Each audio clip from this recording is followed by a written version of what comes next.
No Saber Direito desta semana, a gente fala sobre mandados de segurança. Vamos saber mais sobre legitimidade, fato consumado, direito líquido e certo, prazo, período de suspensão, recursos e muito mais. As aulas são com o professor José Henrique Mouta.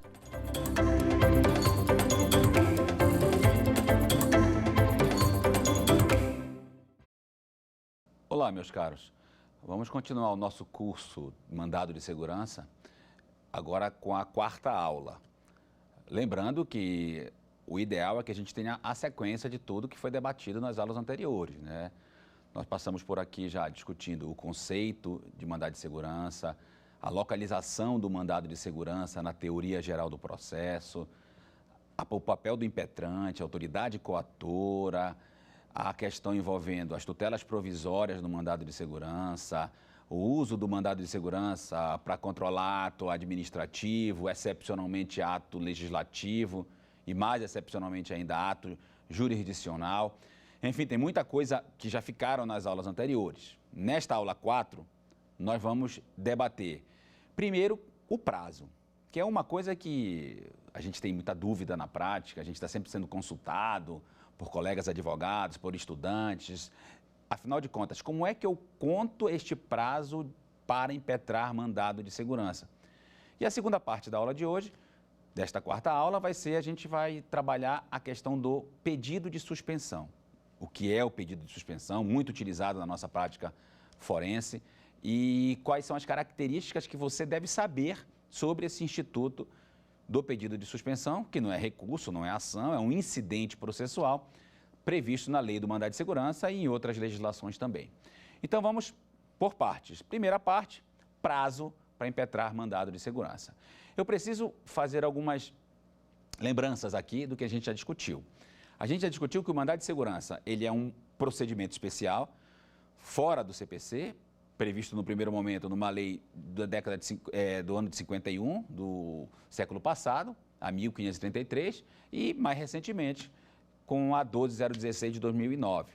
E a característica deste mandado de segurança é que ele é um instrumento constitucional previsto lá no artigo 5º da Constituição, sempre andando de mãos dadas com habeas corpus, mas se criou um procedimento para dar um plus.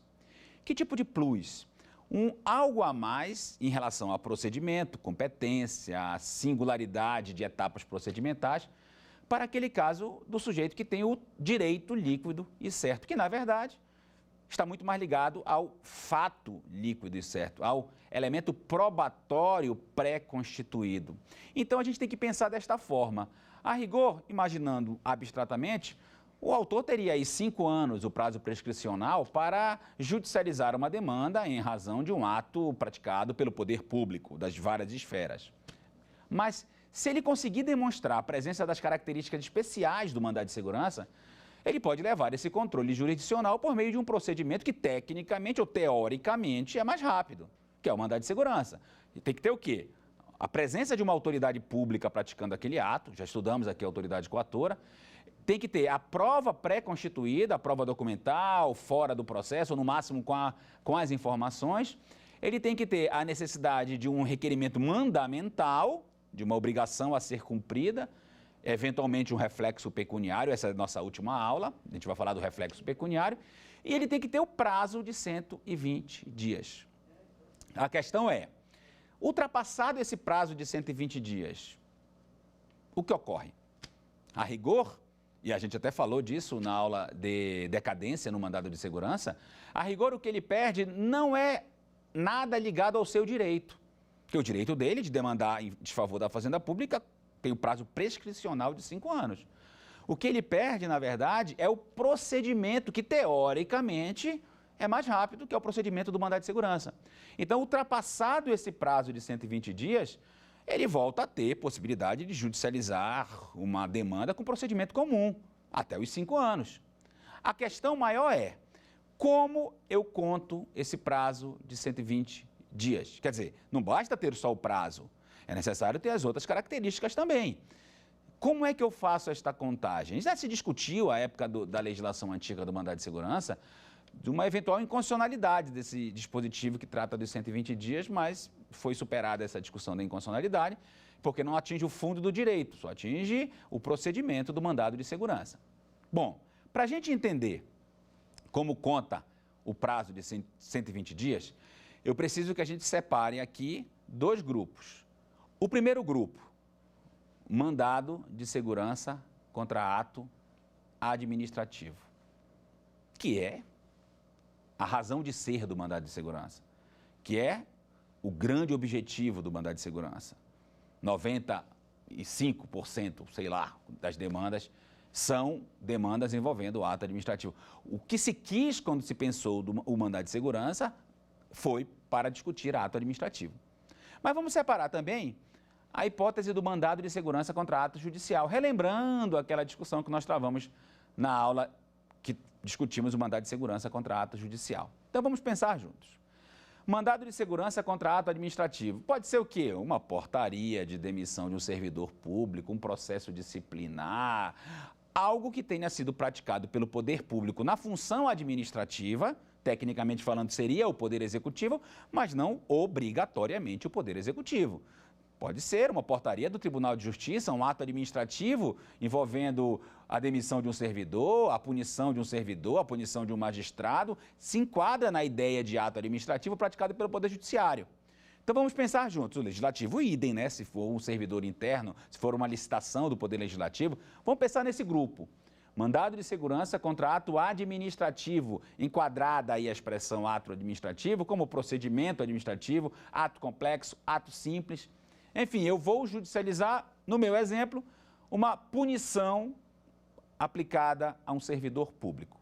Então, primeiro bloco, como eu conto o prazo do mandado de segurança, quando eu tenho um ato único, que é este caso, uma demissão de um servidor, aplicação de uma pena administrativa de a um servidor público, pelo governador, pelo presidente, etc. Então, é um ato único, com efeitos jurídicos continuados. Levando em conta que, enfim, em razão da punição, ele vai sofrer algum aspecto pessoal, ele vai ser excluído do serviço público, não sei. Mas se trata de um ato único. Então, colocando aqui uma data aleatória, janeiro de 2020, o ato foi praticado. Bom, a rigor eu posso judicializar, levando ao controle judicial a legalidade desse ato administrativo. Para um procedimento comum, eu teria aí, em tese, o prazo prescricional de 5 anos. Mas vamos pensar. Janeiro de 2020. Tem autoridade coatora? Eu consigo visualizar? Eu consigo. Foi um presidente, foi um governador, foi um secretário, etc. Um ministro. Então, eu consigo visualizar a autoridade coatora. Tem direito líquido e certo? Eu consigo comprovar o processo disciplinar com documentos eletrônicos? Eu acho que eu consigo. Foi garantido ampla defesa? Não foi garantido ampla defesa? Eu consigo demonstrar isso de cara, na impetração? Consigo. Então, segundo requisito, perfeito. Terceiro requisito, 120 dias. E aí, 120 dias, meu amigo, não é igual, para fins de mandado de segurança, não é igual a 3 meses. 120 dias, ou 4 meses, né? 4 vezes 3, 12. Não se trata de 120 dias, 4 meses. Uma coisa é a contagem de prazo em meses, que eu conto mês a mês. Outra coisa é a contagem de prazo em dias. Aliás, nós temos no processo civil brasileiro múltiplas contagens. Eu tenho a possibilidade de contar em dias, tenho a possibilidade de contar em horas, tenho a possibilidade de contar em meses. Em várias passagens do CPC, que vai se aplicar aqui ao mandado de segurança, nós temos contagem de prazo processual. Aqui o prazo é 120 dias, que não significa, repito, 4 meses. Eu vou contar dia a dia. Se for em janeiro, eu vou contar os dias restantes, fevereiro, março, abril, conta carnaval, conta tudo, porque esse é prazo material. A propósito, pegadinha, que sempre é cobrada na prática forense. O prazo para impetrar mandado de segurança é fora do processo. Consequentemente, em que pese ter opinião aqui e acolá de que seria prazo em dias úteis, porque tem reflexo no processo, mas a tendência majoritária da doutrina é no sentido de que o prazo para impetrar mandado de segurança é contado em dias corridos.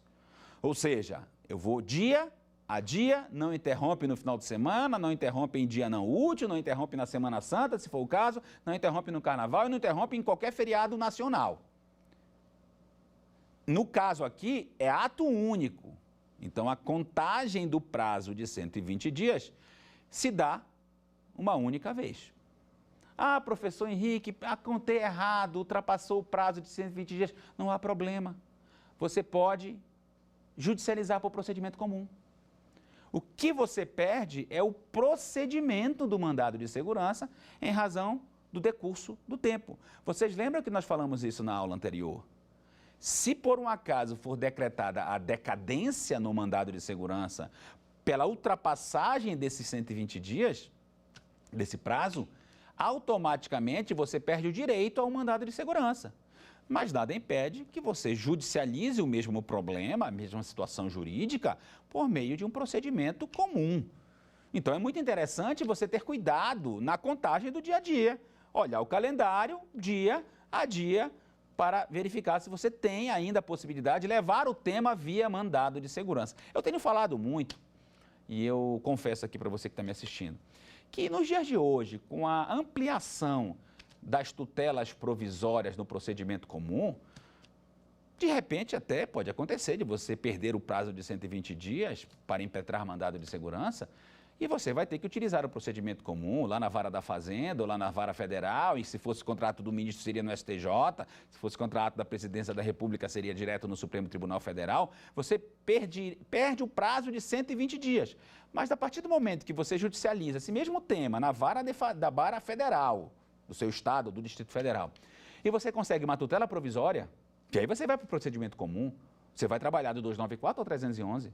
Então, de repente, você perdeu o prazo de 120 dias para impetrar mandado de segurança, mas se estiverem presentes os requisitos da tutela provisória de urgência antecipada, lá do 294, lá do 300 do Código de Processo Civil, você pode conseguir também.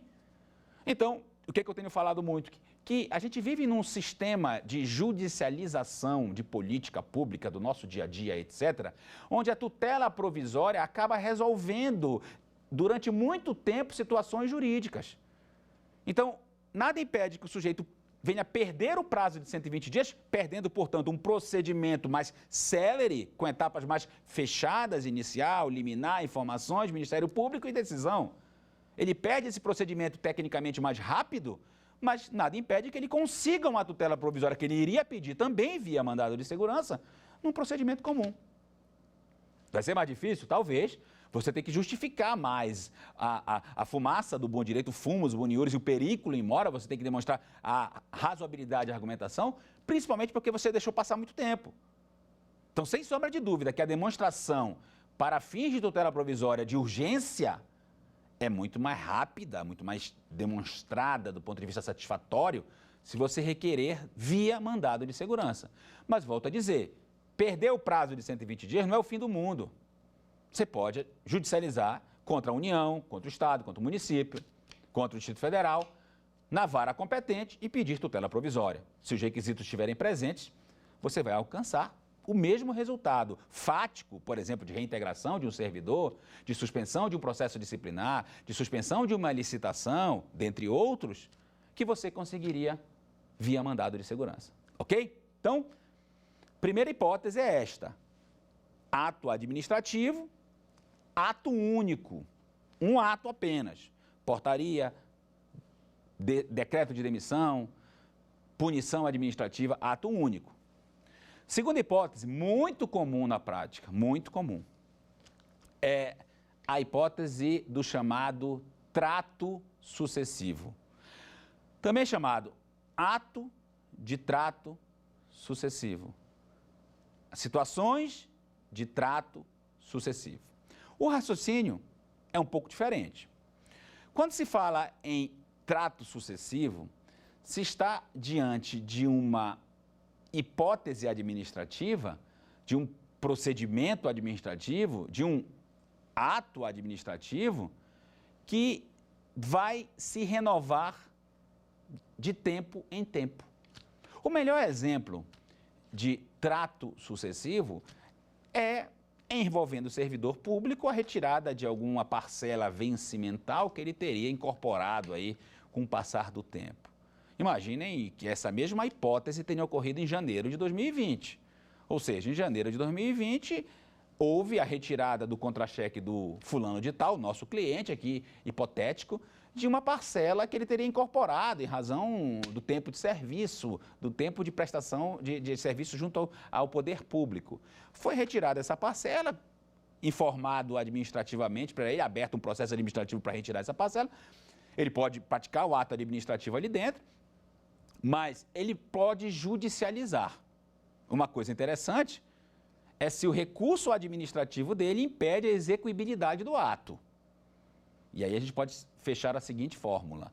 Se o recurso administrativo dele tiver efeito suspensivo, isso ocorre na licitação, por exemplo, em alguns casos o recurso administrativo tem efeito suspensivo. Se o recurso administrativo tem efeito suspensivo, automaticamente o ato praticado não é exequível. E não sendo exequível, não começa a contar o prazo de 120 dias. Por outro lado, recurso administrativo, pedido de reconsideração, que não tenham efeito suspensivo, não impedem a impetração do mandado de segurança. Tem até uma súmula sobre isto, que recurso administrativo e pedido de reconsideração sem efeito suspensivo não impede a impetração do mandado de segurança. Mas eu pergunto para você, qual é a diferença desta hipótese para a primeira? Qual era a primeira? Vamos lá, lembrando, um ato apenas, a punição. Um ato apenas, a exclusão da empresa da licitação, a inabilitação da empresa da licitação, a demissão do servidor público como consequência do processo disciplinar. Ato único, o prazo conta só uma vez. Nesse segundo exemplo, eu disse, é muito comum, quando envolve servidor público, se trata de um ato que todo mês vai ser renovado. Por quê? Eu estou dizendo para vocês que em janeiro de 2020, uma data abstrata, um mês abstrato, foi retirado do vencimento desse servidor público uma parcela que ele teria incorporado, na época que tinha incorporação, enfim, houve processo administrativo, foi retirada a parcela, não tem recurso administrativo, não houve processo administrativo, ou tem recurso sem efeito suspensivo, enfim, o ato é exequível.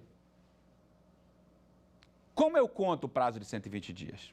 Aí é que encontra a expressão trato sucessivo. Porque a partir do mês de janeiro de 2020, que se retirou essa parcela, essa rubrica remuneratória aí de um valor X, que ele teria incorporado, fevereiro, idem. Março, idem. Abril, idem. Julho, idem. Dezembro, idem. O ano de 2020, toda essa parcela veio a menos. 21 também. Será que nas parcelas de trato sucessivo eu consigo isolar o ato praticado para fins de contagem de 120 dias? O que a nossa doutrina estabelece? Eu tive a felicidade de escrever já também sobre isso no meu livro de mandado de segurança. O que a jurisprudência também identifica? Que quando se trata de parcela de trato sucessivo, parcela que se renova paulatinamente, leia-se a cada mês, o prazo de 120 dias também se renova.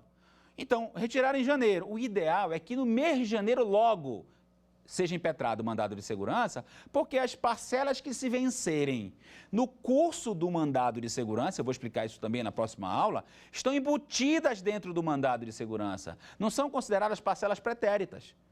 Então, mês de janeiro não veio, impetra logo em janeiro, porque todo o período posterior vai estar enquadrado dentro desse mandado de segurança.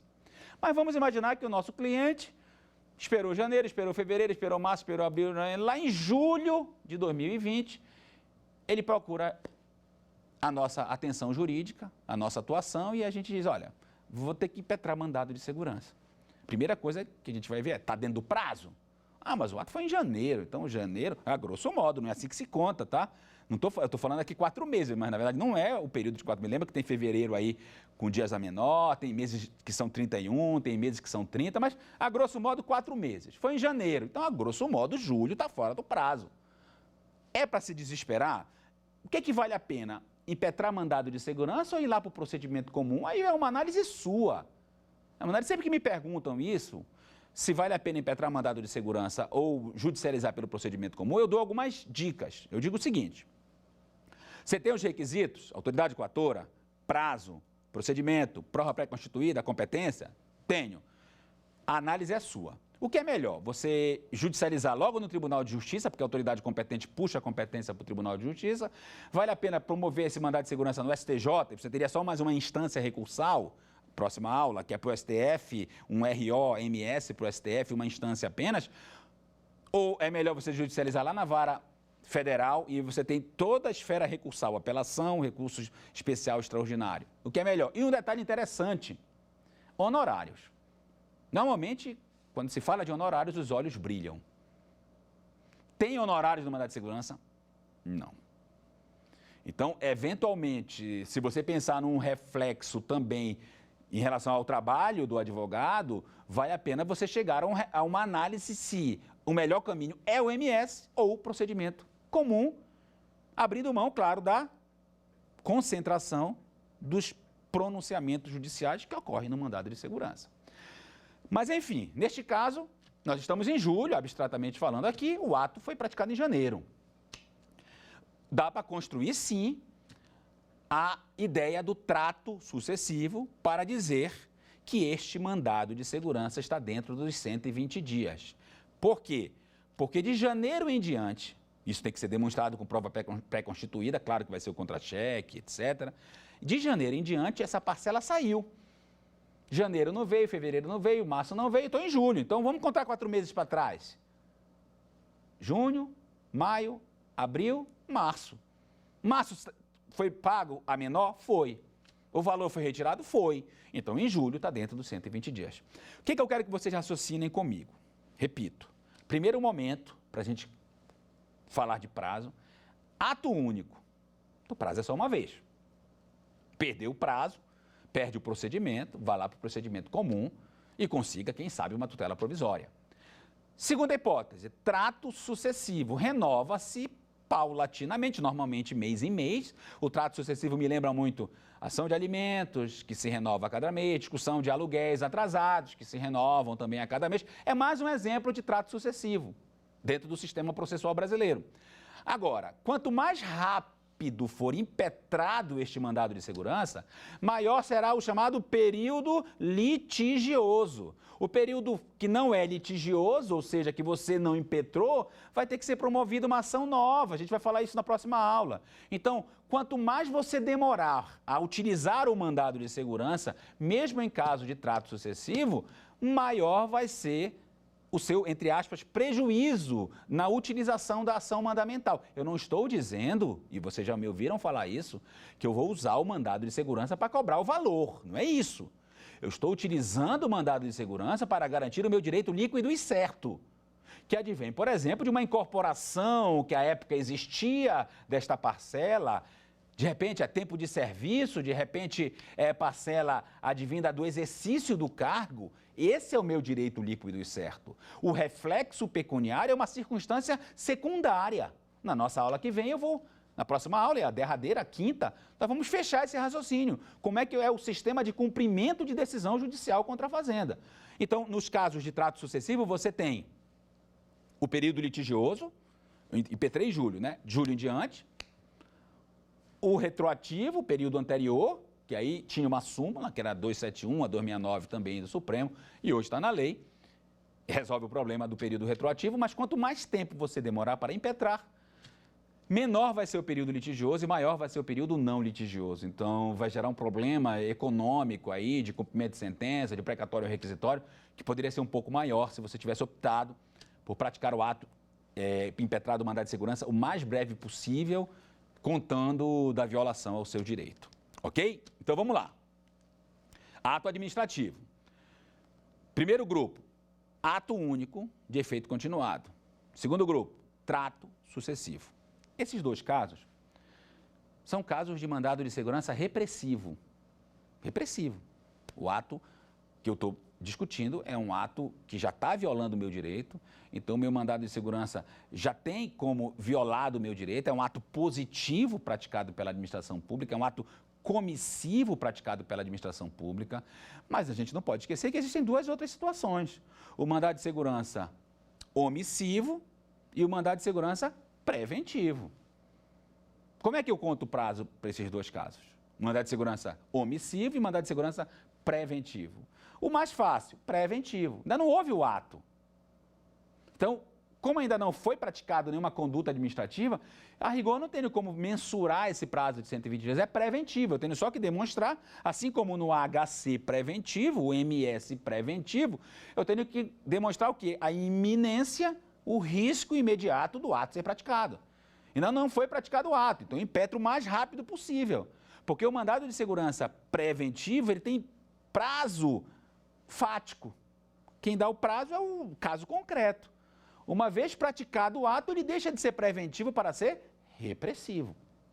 Então, o mandado de segurança preventivo, como ele tem um interstício temporal dado pelo momento administrativo, pelo caso concreto, eu não consigo visualizar a contagem dos 120 dias. Segunda hipótese, mas tem a terceira. O mandado de segurança omissivo.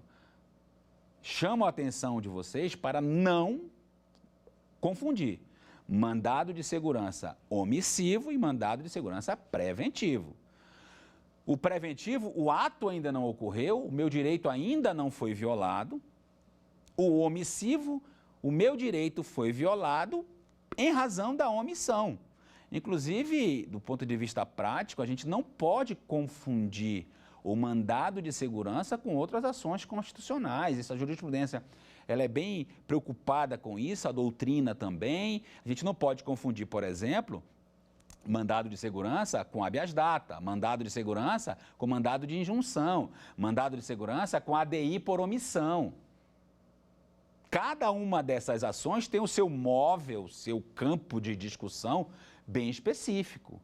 O campo de discussão do mandado de segurança omissivo é o seguinte: não foi praticado o ato. Portanto, a omissão administrativa viola o meu direito líquido e certo. Normalmente me perguntam exemplos.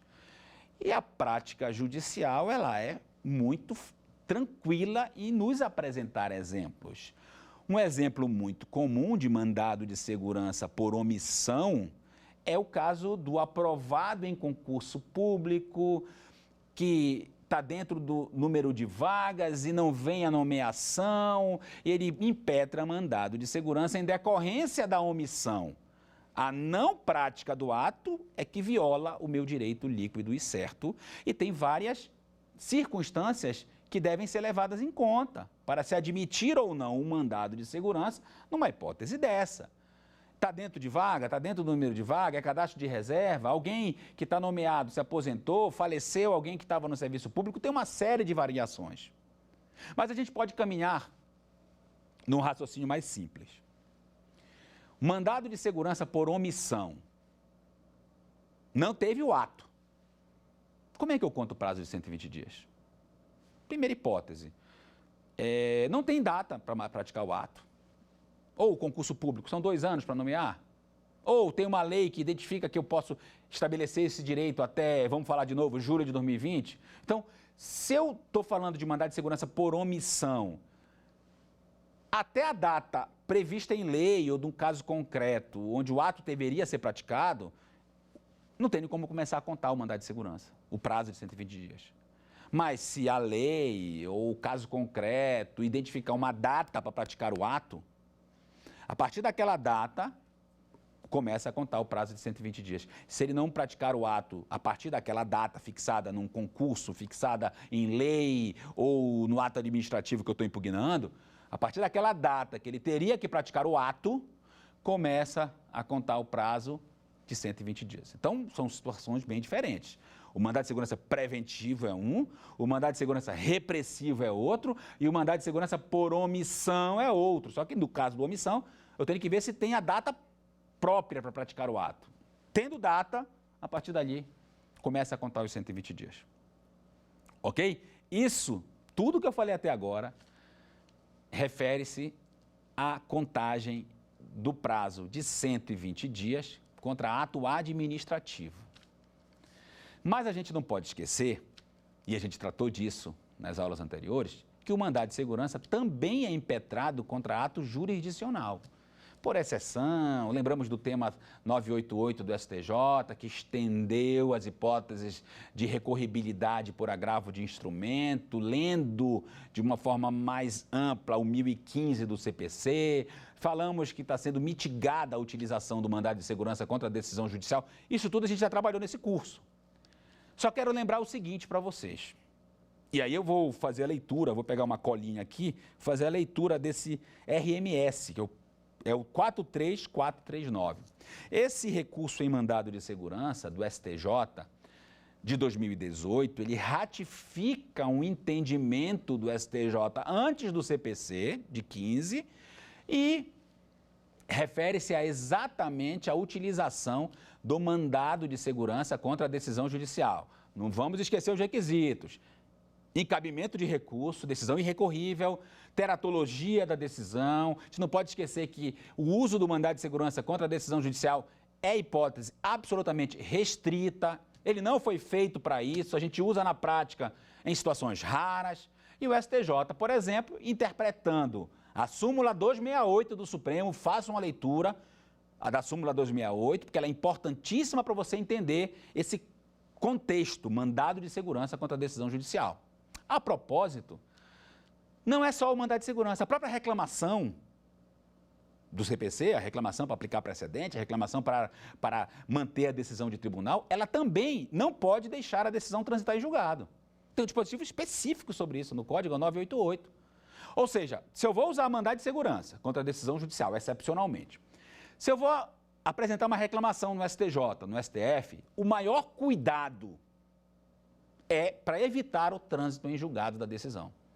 Por quê? Porque o mandado de segurança não é substitutivo de ação rescisória. A reclamação não é substitutiva de ação rescisória. Ora, se eu quero, por exemplo, impetrar mandado de segurança contra uma decisão irrecorrível, do juizado especial, por exemplo, juizado especial, o geral, a 9.099, ou uma decisão eleitoral, ou uma decisão do seu trabalho, ou uma decisão de um procedimento que não admita mesmo recurso. Esse é o problema do 1015, que ele não diz que não cabe recurso, ele diz que o recurso é adiado. Então, nos casos de interlocutória de primeiro grau, há uma certa desconfiança na aplicação desse dispositivo do artigo 5º combinado com 268. E o que o STJ súmula, né? O STJ reiteradamente afirma, eu não posso deixar transitar em julgado. Então, se a decisão é irrecorrível, teria em tese cabimento de embargo de declaração em 5 dias. Essa é a pegadinha que sempre se cobra. Então, eu teria que impetrar mandado de segurança em 5 dias. Por quê? Ou eu uso o embargo de declaração, que cabe contra qualquer decisão, ou eu vou judicializar, via mandado de segurança. Eu só posso impetrar mandado de segurança se eu estiver dentro do prazo de 5 dias, e não 120 dias. Por quê, Henrique? Para evitar o trânsito em julgado. Como eu brinco muito com meus alunos, é um olho no peixe, outro no gato. Eu olho a decisão, tem 5 dias para embargar. Eu não posso deixar transitar em julgado. Porque se transitar em julgado, não cabe mandado de segurança, não cabe reclamação. Então, é um caso absolutamente excepcional de mandado de segurança contra a decisão judicial, cujo prazo é de 5 dias. Então, vale a pena dar uma lida nessa reclamação, nesse RMS, no recurso em mandado de segurança do STJ. Claro que isso não se aplica para todas as situações. A grande maioria das situações, você fala em mandado de segurança com prazo de 120 dias. Ok? Então, terminamos aqui prazo. A outra parte da aula é pedido de suspensão. O pedido de suspensão, meus amigos, ele está previsto na lei do mandado de segurança e ele está previsto em outras leis também. Na lei da ação civil pública tem previsão, na 8437, que é a lei geral das medidas cautelares contra a fazenda pública, também tem previsão. De uma maneira bem tranquila para vocês, o pedido de suspensão é um requerimento de natureza administrativa, política e jurisdicional, de competência exclusiva da presidência do tribunal respectivo para conhecer o recurso. Então, o controle que é feito no pedido de suspensão é um controle muito mais político do reflexo da decisão no mandado de segurança, na ação popular, na ação civil pública, numa ação de procedimento comum, não importa, porque em todos esses casos cabe pedido de suspensão. Só que na prática se fala mais em pedido de suspensão em mandado de segurança, porque é onde você tem mais utilização do pedido de suspensão. E no próprio STF, se você tiver a curiosidade de olhar a distribuição ali das classes das ações ou dos incidentes, o Supremo tem várias classificações deste incidente aqui. Suspensão de tutela antecipada, suspensão de tutela provisória, suspensão de segurança, suspensão de liminar. Todos fazem parte desse contexto que você leva o efeito fático da decisão em mandado de segurança, em ação civil pública e popular, para o presidente do tribunal respectivo. A questão é, quem é competente para o pedido de suspensão? O competente é sempre o presidente do tribunal, dependendo de onde a ação esteja tramitando. Se é um MS impetrado no STJ, competência de eventual liminar ali para suspender, Supremo. Se a decisão é de primeira instância, lá da Vara Federal, pedido de suspensão, TRF. Se a decisão é de desembargador de Tribunal de Justiça no mandado de segurança originário ou desembargador do TRF, pedido de suspensão depende da matéria. E temos várias decisões do STJ e do Supremo, inclusive em reclamações, que enfrentam essa questão da competência. Se a decisão é de Tribunal de Justiça de desembargador, a autoridade competente para o pedido de suspensão depende da matéria. Se a matéria é constitucional, direto no Supremo. Se a matéria é infraconstitucional, o pedido de suspensão é no STJ. Então, a lei do MS traz o procedimento do pedido de suspensão, é interessantíssimo e muito prático, todo dia você tem pedido de suspensão, melhor dizendo, apresentados Brasil afora, nos TRFs, nos TJs, no STJ, no Supremo, levando em conta que você leva à presidência desses tribunais o controle fático dessa decisão em 4 mundos. Eu sempre digo que são 4 mundos: saúde, segurança, economia e a discussão de ordem pública. Saúde, segurança, economia e ordem pública. Eu não gosto de falar que a suspensão cabe para tudo. Pelo contrário, como ela é um controle de consequência jurídica de uma decisão, nós estamos falando dela aqui em mandado de segurança. Mas tem que ser a decisão realmente complexa em mandado de segurança. Uma decisão em mandado de segurança coletivo, por exemplo, ou se eu utilizar o pedido de suspensão no âmbito de uma ação civil pública, que seja uma ação civil pública que tangencie o problema da separação de poderes, da intervenção política, jurídica do Poder Judiciário, para que essa suspensão seja realmente acolhida. Porque muitas vezes, se você não demonstrar esses 4 mundos que eu mencionei para vocês, a suspensão não vai ser acolhida. E mais, hein, pessoal, na suspensão não se discute, pelo menos diretamente, a discussão é indireta, o erro ou o acerto da decisão. Apenas se apresenta para o presidente do Tribunal de Justiça, presidente do STJ, presidente do Supremo, se apresenta as consequências, mas, tecnicamente falando, o universo da suspensão é um universo de consequência e não de erro. Isso quer dizer o quê? Que eu posso recorrer ao mesmo tempo que eu entro com a suspensão. Muita gente fala que isso quebra a isonomia, que o particular não tem, mas, a rigor, a suspensão está ligada à ideia de interesse público. Por isso é que quem tem legitimidade, pessoa jurídica de direito público e Ministério Público. O Ministério Público pode apresentar também a suspensão em todas as circunstâncias que ele atua. Quer dizer, é um fenômeno jurídico muito mais ligado a interesse público do que interesse, entre aspas, da fazenda pública em juízo. Há uma diferenciação interessante do ponto de vista acadêmico do papel da administração pública, do poder público em juízo, do próprio papel do interesse público. Na ação popular, a gente vê isso muito claramente. Na ação popular, a remessa necessária é invertida, foi improcedente a popular, porque tem a presunção de que o autor popular também defende interesse público. Então, é um conceito interessantíssimo. No âmbito do direito constitucional, da teoria do direito, o que é interesse público? Aqui, pressupõe-se que o interesse público está sendo discutido no pedido de suspensão. Então, vamos lá, para a gente fechar, que a gente está caminhando ao final desta aula. Tem a esfera recursal, que eu vou falar na aula que vem, que é a nossa última aula.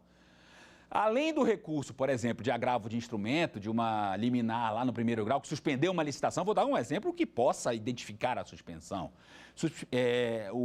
Em mandado de segurança, envolvendo uma empresa que participa de uma licitação, o juiz suspendeu o processo licitatório, envolvendo limpeza, envolvendo contratação emergencial de saúde, etc., eu posso identificar aí a possibilidade de uma suspensão, claro, desde que eu apresente ao presidente do tribunal os meus elementos dialéticos, né? Um diálogo de instituições aqui, é o Poder Executivo, é o Estado, é a União apresentando ao presidente do tribunal, controle judicial, de efeitos, de consequências dessa decisão. É um controle judicial e político.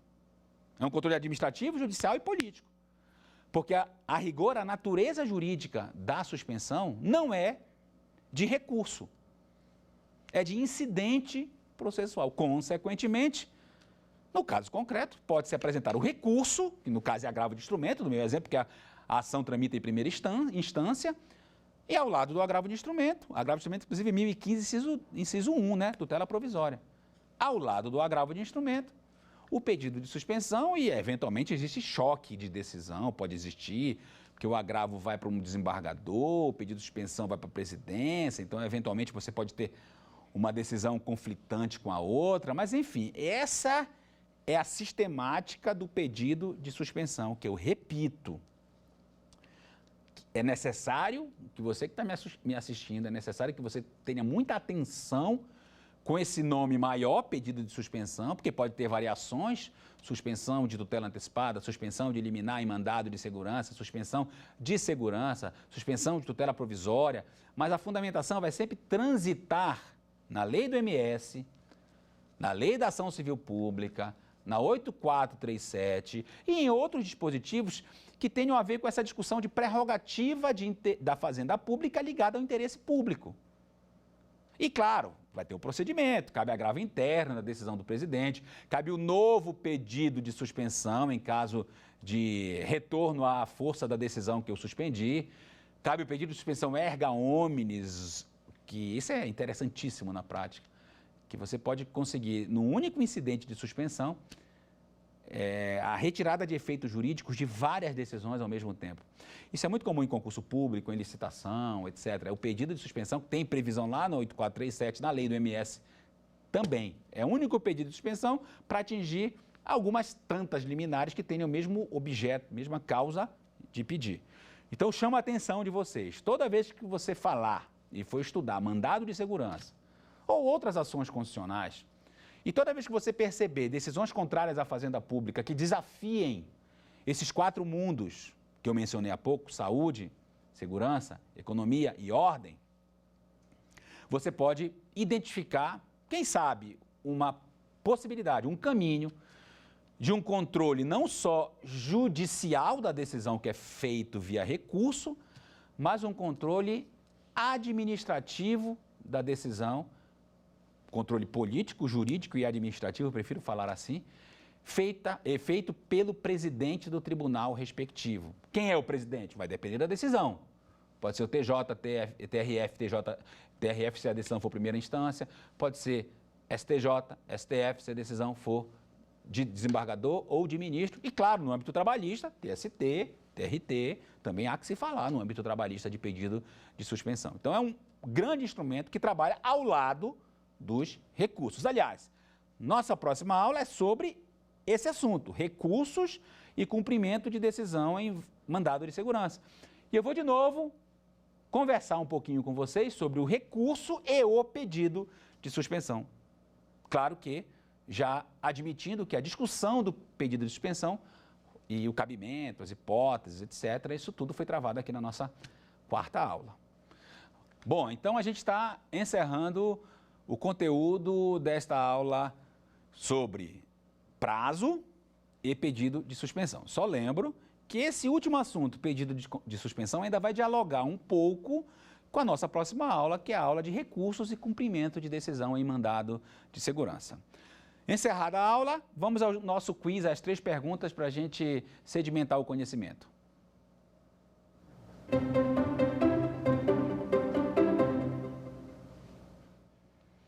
Vamos juntos, pessoal. O prazo para impetração do mandado de segurança. Bom, o título não diz se é mandado de segurança por omissão, preventivo, etc. E nem trato sucessivo. Então, Se vem uma questão assim, a presunção é que é a situação regular, normal, comum do mandado de segurança. E nós sabemos que a situação comum do mandado de segurança é aquele caso onde se fala de mandado de segurança de ato único com efeito jurídico continuado. Então, de acordo com a lei, o prazo é de quê? 120 dias úteis. Lembrem, o CPC é de 2015, a lei do MS é de 2009, a outra é de 51. Então, quando se pensou o mandado de segurança, não se visualizou o CPC de 2015.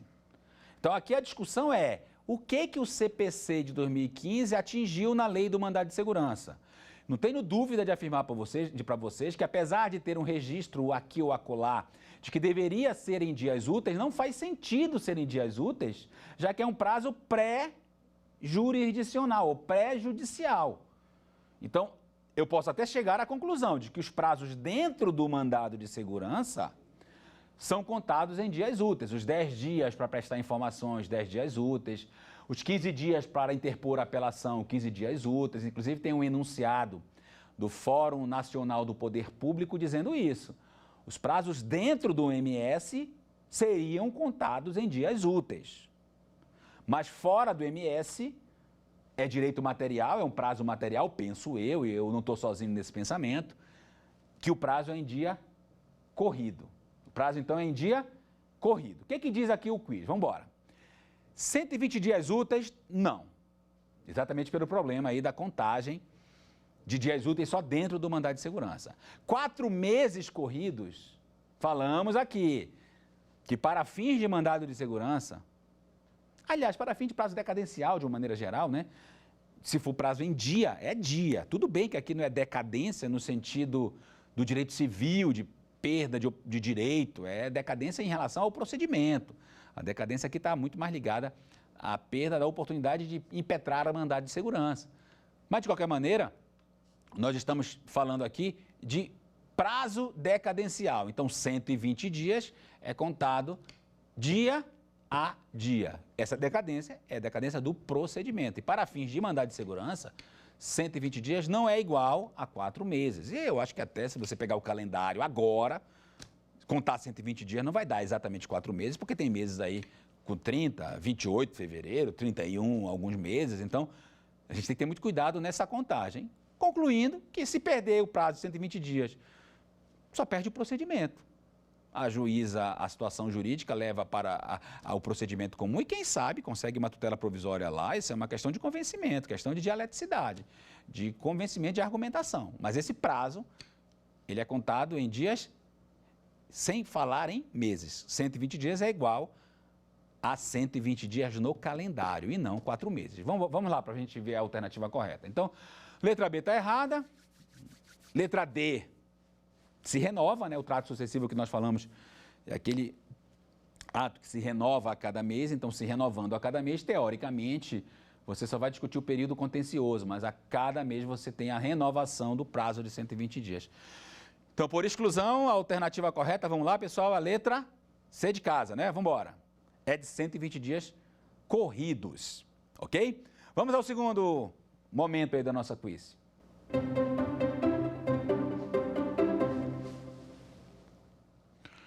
O pedido de suspensão pode ser utilizado pelo impetrante apenas, eu sempre dou essa dica, quando tem apenas, já fique logo desconfiado. Às vezes é apenas mesmo, tá? Às vezes o apenas é apenas, exclusivamente. Mas normalmente, quando se coloca apenas, é porque tem alguma pegadinha aí.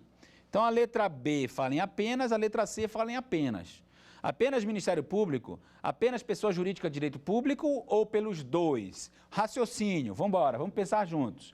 Pedido de suspensão está ligada à ideia de interesse público. Público, existe inclusive decisão judicial admitindo a defensoria pública apresentando pedido de suspensão também, levada à ideia de interesse público. Então é muito mais importante você falar interesse público.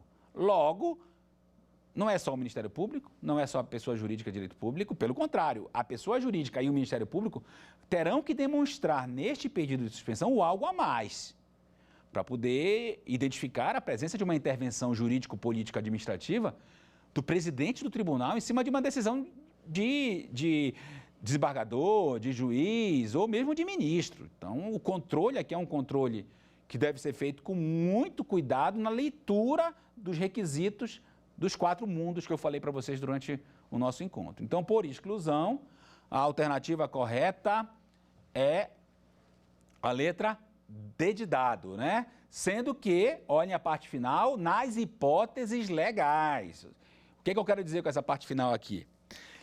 Que não se pode utilizar o pedido de suspensão de forma aleatória.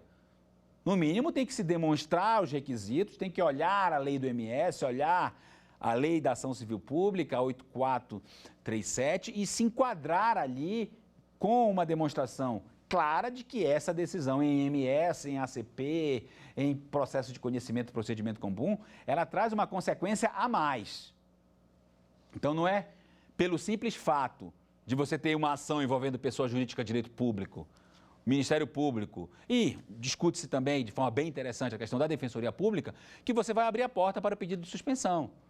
Se você pesquisar na jurisprudência do STJ, do STF, você vai ver que esse assunto é reiteradamente enfrentado, quer por uma decisão unipessoal do presidente, quer o agravo interno dessa decisão, e sempre voltada à discussão nesses 4 mundos. Se existe o algo a mais que possa, por exemplo, gerar uma continuidade de um ato administrativo, a continuidade da prestação de um serviço público, o que de diferente para permitir a intervenção da presidência do tribunal. Por isso que eu coloquei na parte final aí, desse segundo momento do nosso quiz, nas hipóteses legais, para demonstrar que é necessário o enquadramento da situação jurídica no diferencial que é o pedido de suspensão. Ok? Vamos lá para a terceira pergunta e encerrar a nossa 4ª aula.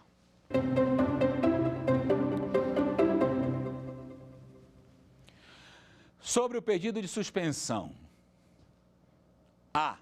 A sua análise é feita pelo plenário do tribunal. B. Impede a utilização do recurso. C. É de competência da presidência do tribunal. D. Não pode ser renovado em caso de indeferimento. Vamos lá. Primeiro, lembre a nossa aula. São 2 caminhos. O caminho recursal, eventualmente no agravo de instrumento, vamos falar na aula que vem, ou no agravo interno, se for um mandado de segurança de competência de tribunal. Esse é o caminho recursal, onde a parte vai discutir aí o erro improcedendo, o erro judicando. Esse é o caminho recursal. De repente, até consegue um efeito suspensivo no recurso de agravo de instrumento, lá pelo 1019 do CPC. Não se discute aqui este caminho. Aqui se discute o porquê da intervenção da presidência do tribunal. O que você tem de diferente aqui nesse caso, que você provoca o presidente do TJ, do TRF, do STJ, do STF, do TST, do TRT? O que tem de a mais nessa situação jurídica que mereça essa intervenção administrativa, jurídico-política? Então, os 2 podem ser feitos ao mesmo tempo. Pedido de suspensão e recurso, porque tem objetivos diferentes. A lei do MS, a 8437, as 2 leis que eu mencionei aqui, elas identificam essa possibilidade conjunta. O resultado de um pode influenciar no outro, pode até, dependendo da situação jurídica, no agravo você concede a liminar e aí transfere a competência para a suspensão para Tribunal Superior. Tem muitas variáveis que podem acontecer em razão desse diálogo aí de competência. Às vezes ela é indeferida no primeiro grau, a liminar no mandado de segurança, é indeferida, aí o impetrante interpõe agravo e esse agravo tem efeito ativo, então você tem uma decisão de tribunal e esse efeito ativo vai influenciar no pedido de suspensão em relação à competência do pedido de suspensão. Ou seja, existe um diálogo muito próximo e prejudicial, muitas vezes, entre o pedido de suspensão e o agravo de instrumento. Agora, o pedido de suspensão é de competência exclusiva de presidente. E quem pode apresentar? Interesse público, jamais o impetrante.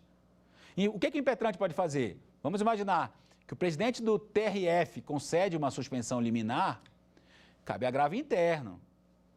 Se o colegiado do TRF dá provimento ao agravo interno para derrubar a suspensão e restabelecer a liminar, cabe o segundo pedido de suspensão ou o novo pedido de suspensão. Ele pode ser renovado, diz a lei, em caso de provimento deste agravo ou em caso de indeferimento do primeiro. Aí cabe agravo interno, em alguns casos, e depois o novo pedido de suspensão.